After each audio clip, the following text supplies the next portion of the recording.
भले इश्क असांजा और गॾ से भले इश्क असां और गॾ से भले इश्क असांजा और गॾ से कीअं थापिण में पतल पतंग गॾ से कीअं थापिण में पतल पतंग गॾ से भले इश्क असां और गॾ से भले इश्क असां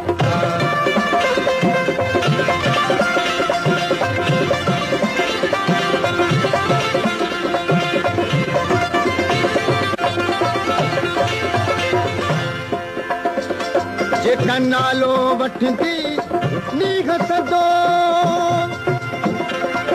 इंसान असाब छा छा न कंदो जेका नालो वठंदी नीह सदो इंसान इश्क असाब छा छा न कंदो बणजी पिरह जो वींदो जेको बंदो बणजी पिरह जो वींदो जेको बंदो उनजा दर्जा दर्जा थो गॾ से भले इश्क असांजा और गॾ से भले इश्क असां और गॾ से कीअं थापिण में पतल पतंग गॾ से कीअं थापिण में पतल पतंग गॾ से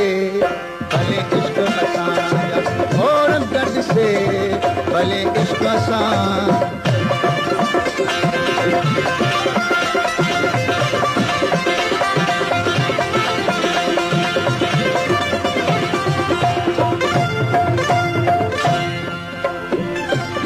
महल छड़ा ए मारू तो रोज कराए और आरू थो पेखा महल छड़ा ए मारू तो पेखा रोज कराए और आरू थो पेखा तबल वजराए तारू थो पेखा तबल वजराए तारू थो तेजा वॾा वजंदा थो गॾ से और गॾ से भले इश्क असांजा और गॾ से कीअं थापिण में पचल पतंग गॾ से कीअं थापिण में पचल पतंग गॾ से भले इश्क असांजा और गॾ से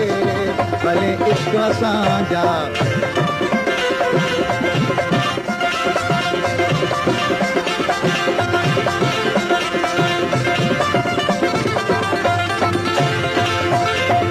नारो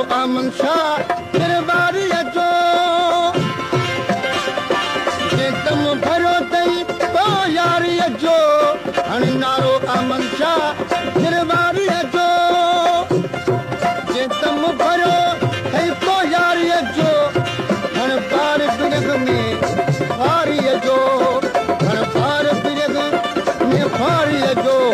वो बि मस्त मंसूर थो मलंग ॾिसे वो बि मस्त मंसूर थो मलंग ॾिसे इश्क असां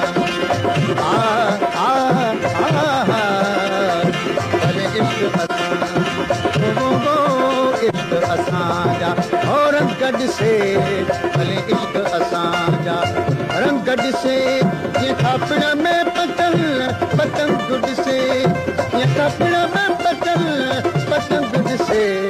भले इश्क असां और गॾ से भले इश्क असां